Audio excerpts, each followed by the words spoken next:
신앙 고백 드리겠습니다. 전능하사 천지를 만드신 하나님 아버지를 내가 믿사오며 그 외아들 우리 주 예수 그리스도를 믿사오니 이는 성령으로 잉태하사 동정녀 마리아에게 나시고 본디오 빌라도에게 고난을 받으사 십자가에 못 박혀 죽으시고 장사한 지 사흘 만에 죽은 자 가운데서 다시 살아나시며 하늘에 오르사 전능하신 하나님 우편에 앉아 계시다가 저리로서 산자와 죽은 자를 심판하러 오시리라. 성령을 믿사오며 거룩한 공회와 성도가 서로 교통하는 것과 죄를 사하여 주시는 것과 몸이 다시 사는 것과 영원히 사는 것을 믿사옵나이다. 아멘. 찬송가 212장 찬송 드리겠습니다. 212장입니다.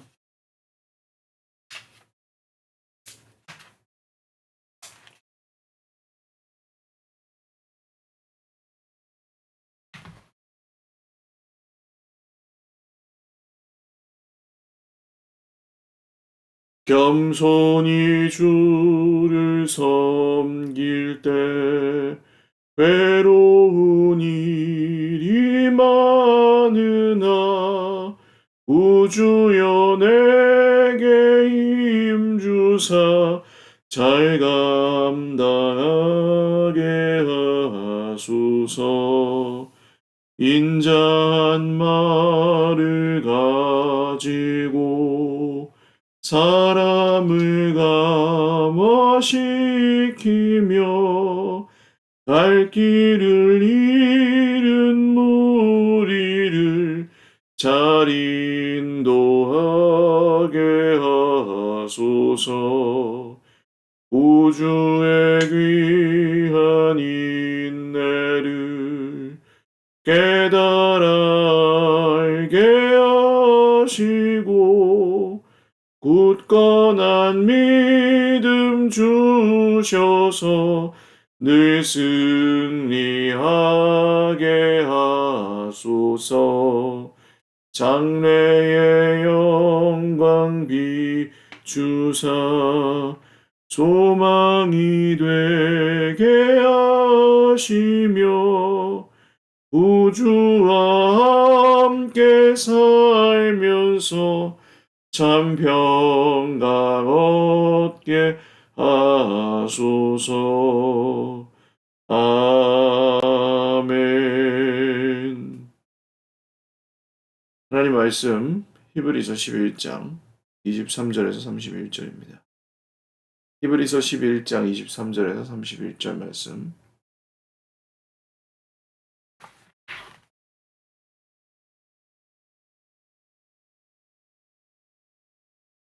한 목소리로 읽겠습니다.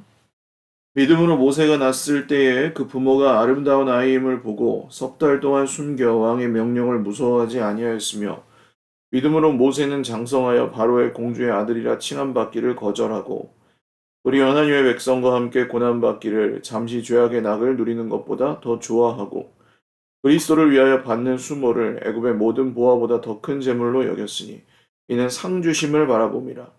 믿음으로 애굽을 떠나 왕의 노함을 무서워하지 아니하고 곧 보이지 아니하는 자를 보는 것 같이 하여 참았으며 믿음으로 유월절과 피 뿌리는 예식을 정하였으니 이는 장자를 멸하는 자로 그들을 건드리지 않게 하려 한 것이며 믿음으로 그들은 홍해를 육지같이 건넜으나 애굽 사람들은 이것을 시험하다가 빠져 죽었으며 믿음으로 7일 동안 여리고를 도니 성이 무너졌으며 믿음으로 기생 라합은 정탐꾼을 평안히 영접하였으므로 순종하지 아니한 자와 함께 멸망하지 아니하였도다.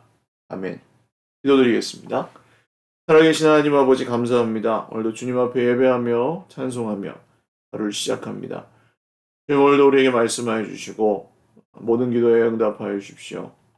믿음으로 살아가는 삶이 때로는 쉽지 않게 느껴질 때도 있습니다. 주님께서 사랑하는 주의 백성들을 긍휼히 여겨주시고 또 살펴주셔서 어디를 가든지 하나님의 백성으로 늘 힘있게 살아갈 수 있도록 오늘도 주님만이 우리의 소망과 능력과 기쁨이 되어 주옵소서. 감사하옵고 예수님의 이름으로 기도 올리옵나이다.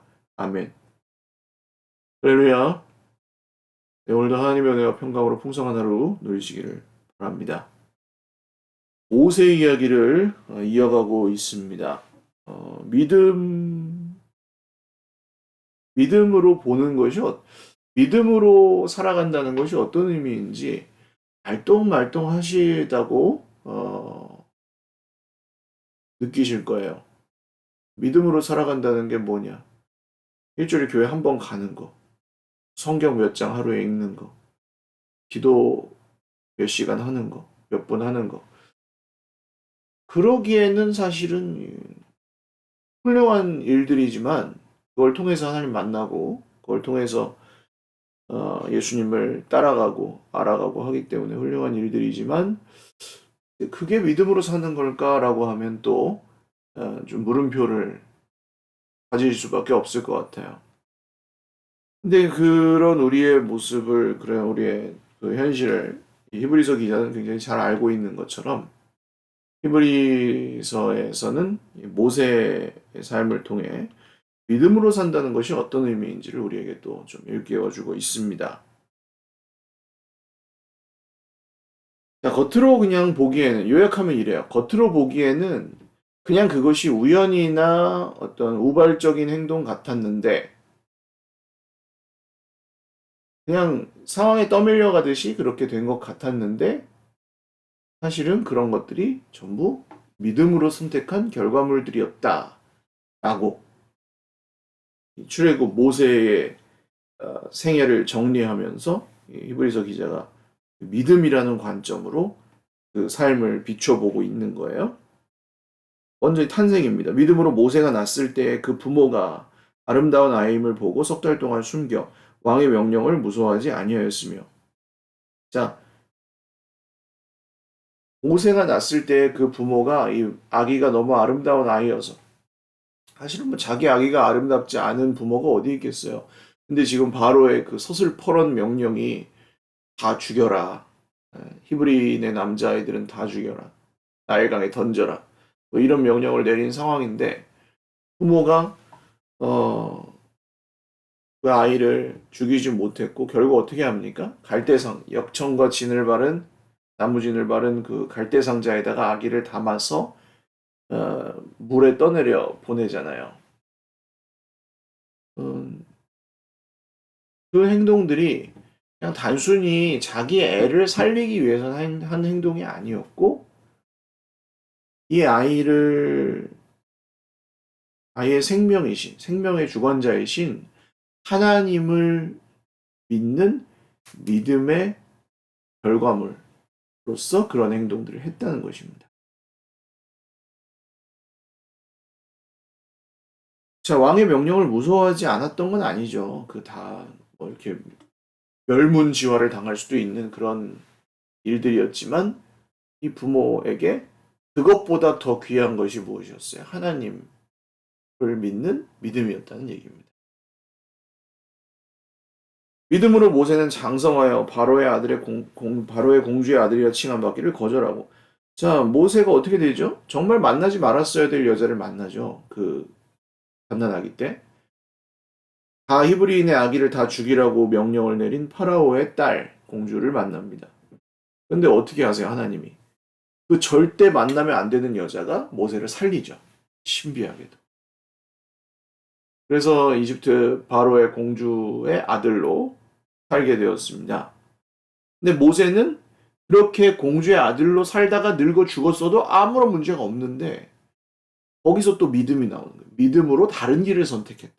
공주의 아들이라 칭함받기를 거절하고 우리 어떻게 합니까? 하나님의 백성과 함께 고난받기를 잠시 죄악의 낙을 누리는 것보다 더 좋아하고 모세의 마음속에 모세의 행동에 그 왕궁의 그 모든 삶을 버리고 이스라엘 백성들을 위해 살기로 결정한 그 마음의 동기에는 믿음이 있었다는 거죠.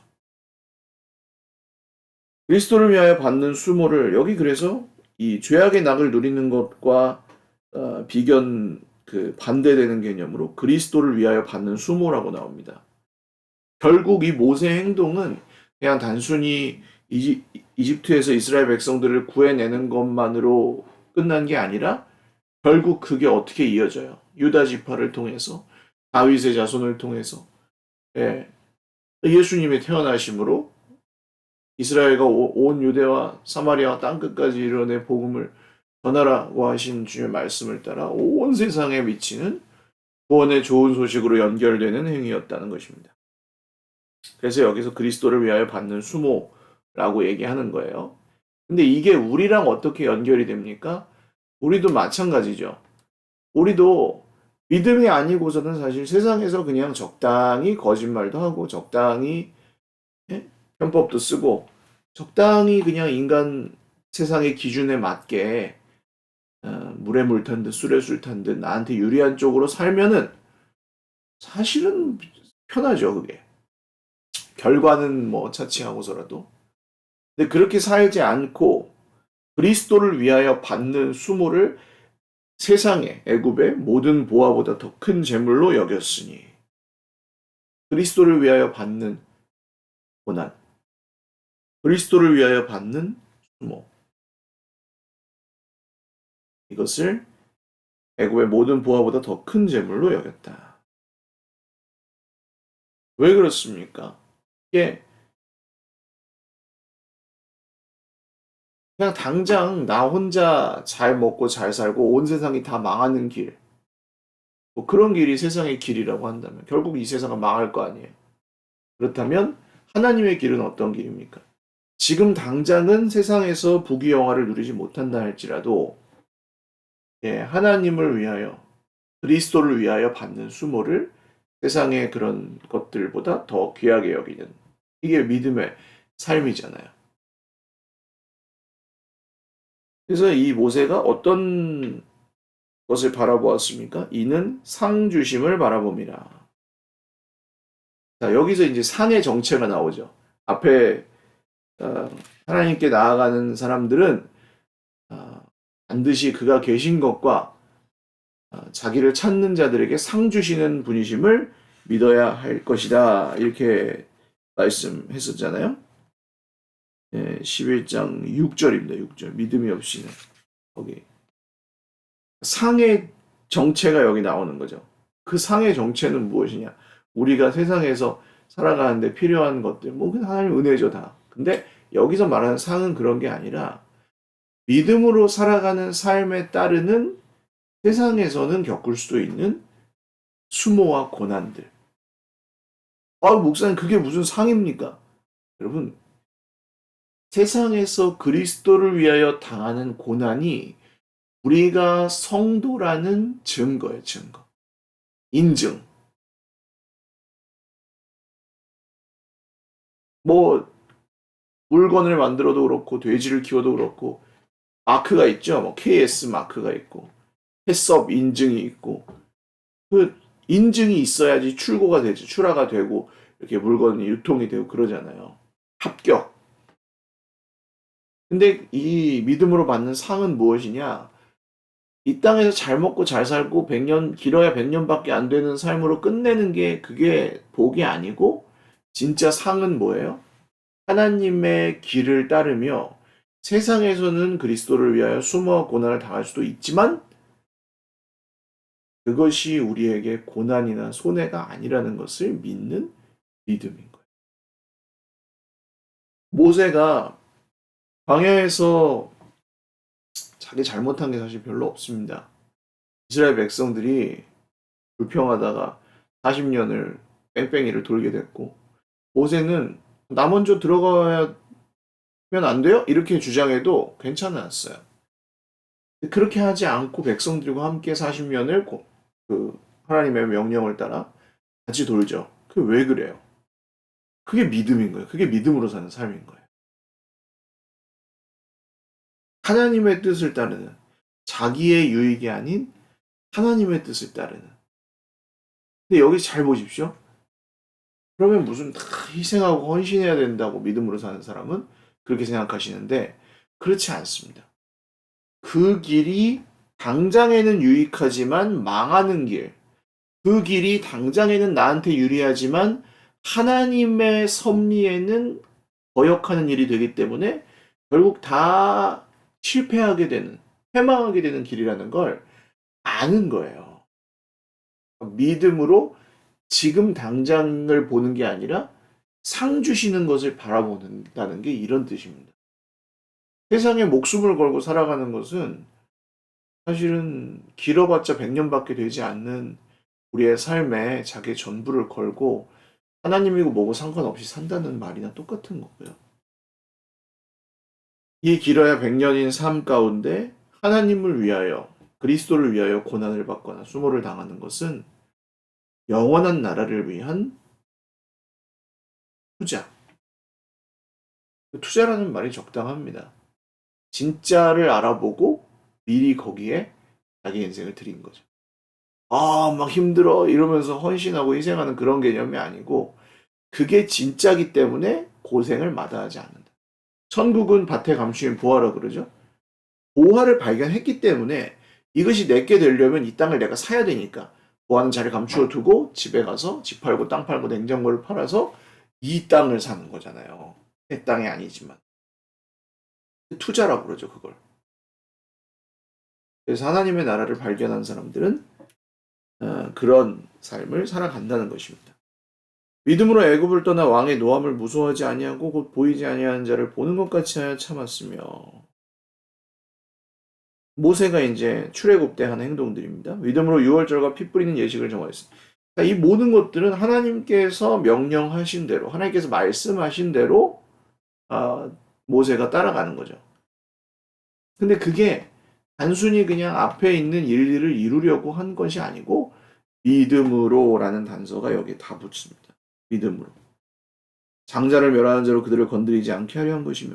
자, 만약에 뭐 이스라엘 백성들 중에서도 모세 말을 듣지 않고 그냥 에이 뭐 설마 이거 양의 피 안 바른다고 아들이 죽겠어? 뭐 그렇게 생각했던 사람들은 그냥 다 죽었겠죠. 아들이.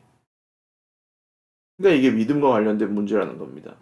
믿음으로 그들은 홍해를 육지같이 건넜으나 홍해가 이렇게 갈라졌을 때 갈라졌는데 언제 다시 물이 들어올지 모르잖아요. 그런 사람들은 그냥 뒤에 쫓아온 애국 군대한테 항복했는데 죽었겠죠. 건너가는 사람들이 있었습니다. 건너가는 사람들은 무서워하면서 건너가는 사람도 있고 할렐루야 찬양하면서 건너가는 사람도 있었겠죠. 근데 어쨌든 거기를 건너는 것은 하나님께서 여기를 건너는 동안 우리를 지켜주실 거라는 믿음을 가진 사람들만 건넜겠죠. 안 그런 사람들은 못 건너고. 근데 어떻게 됩니까? 정말 하나님께서 그 사회 지켜주시고 이 이집트 사람들은 자기들도 건너갈 수 있는 줄 알고 쫓아가다가 다 물에 그만 수장되고 말았죠. 여리고 가나안 땅으로 들어갔을 때 가장 첫 관문이었던 여리고성은 가장 큰 성이었습니다. 근데 믿음으로 7일 동안 여리고를 돌았어요. 공격하지 않았죠. 하나님께서 하라고 하신 대로 7일 동안 여리고성을 돌고 마지막 날에 7바퀴 돌고 7번 나팔을 불고 소리를 질렀을 때 성이 완전히 와르르 무너져 버립니다. 사실은 있는 무기 없는 무기 다 동원하고 있는 작전 없는 작전 다 동원해서 싸워도 못 이기는 성이었거든요. 근데 그걸 그냥 침묵하고 돌라니까 돌았어요. 아유 바보들 그랬을 겁니다. 17성의 군대가. 근데 어떻게 돼요? 하나님께서 말씀대로 여리고를 무너뜨리시. 이게 믿음으로 사는 삶인 거예요. 헛되어 보이는 삶. 계란으로 바위를 치는 것 같은 밑빠진 독에 물을 붓는 것 같은 일이지만 하나님의 말씀이 이루어지기 위하여 믿음으로 그 길을 걸어가는 것. 믿음으로 기생 라합은 정탐꾼을 평안히 영접하였으므로 순종하지 아니한 자와 함께 멸망하지 아니하였다. 자, 여리고에서도 또 어떻습니까? 이 라합이라는 여인이 이 여인은 그냥 몸을 파는 여인이었어요. 그러지 않고서는 살 수가 없는. 근데 가족들이 있었던 것으로 나옵니다. 온 가족의 생계를 자기가 몸을 팔아서 유지하고 있었을 가능성이 커요. 그런데 이런 여인이 하나님에 대한 그냥 소문만 듣고 이스라엘 백성들의 그 정탐꾼 2명을 숨겨주는 일을 합니다. 거짓말했잖아. 아니요. 그게 아니고 누가 이 세상의 주인이신지를 거기서 자기가 인정하는 행동을 한 거죠. 누가 이 전쟁의 주인이신지 그분이 어떤 일을 행하실지를 인정하는 행위를 한 거예요.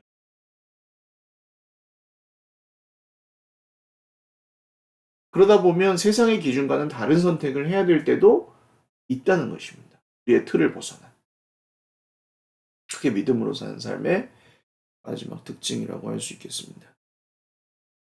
오늘 이 히브리서 기자는 모세 이야기 그리고 출애굽 여정의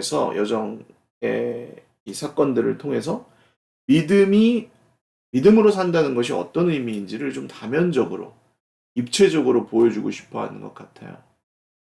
믿음으로 산다는 것은 그냥 단순히 교회에 가고 성경을 읽고 기도를 하고 뭐 착한 일을 하고 그 정도에서 끝나지 않습니다. 누구를 믿느냐가 중요하고 그리고 그분이 무슨 일을 하시는지를 믿는 것이 중요합니다. 그걸 믿는 사람들은 상 주시는 분이심을 믿는 거예요. 그 상은 세상에서 내가 그냥 유리한 쪽으로 받는 상이 아니라 세상에서는 그것이 나에게 지금 당장은 손해처럼 여겨질 수도 있지만 그것이 결국에는 손해가 아니고 그것을 온전히 이루시는 하나님으로 인하여 그것이 우리에게 구원이 되고 생명이 되는 길이라는 사실입니다. 오늘도 세상 가운데 하나님의 백성으로 살아가는 것이 결코 우리에게 녹록한 일은 아니지만 여러분 믿음으로 산다는 것이 어떤 의미인지 복잡하지는 않습니다. 깊고 풍성할 뿐이에요. 경험하실 수 있기를 주님의 이름으로 축원을 드립니다. 기도하겠습니다. 살아계신 하나님 아버지 감사합니다. 오늘도 주의 백성들이 믿음으로 살아가는 것에 대하여 또 고민하며 분투하며 각자의 삶의 현장에서 또 공동체를 이루어가며 계속해서 고민합니다. 주님, 우리 모두에게 오늘도 지혜를 주셔서 저희가 오늘 감당해야 될 믿음의 삶을 잘 살아낼 수 있도록 인도하여 주십시오. 사랑하는 주의 백성들과 모든 공동체 위에 하나님의 은혜와 평강을 내려주시고 환우들, 특별히 더운 여름철에 병원에 계신 우리 환우들과 또 편찮으신 우리 모든 형제 자매들 잘 회복하고 깨끗이 나을 수 있도록 인도하여 주십시오. 감사하옵고 예수님의 이름으로 축복하며 기도 올리옵나이다. 아멘. 네, 감사합니다. 현재 우리 새벽 기도 온라인으로 드리시는 분들은 아니어도 환우들이 좀 계십니다. 가족 중에 환우들도 좀 계시고, 또 수술 이후에 회복하고 계시는 분도 계시고, 광고는 다 안 드렸지만, 그래서 형제 자매들 중에 아픈 분들이 있으니까 위해서 좀 기도해 주십시오. 목요일은 우리 환우들을 위해서 기도하는 날로 생각하시고, 하나님, 아는 분들은 위해서 기도하시고, 또 알지 못하시는 분들 중에도 이렇게 환우들이 생기거나 하면 위해서 기도해 주시면 좋겠습니다. 네, 오늘도 더위가 계속될 텐데 주 안에서 행복한 하루 되시길 바라고요. 사랑하고 축복합니다. 감사합니다.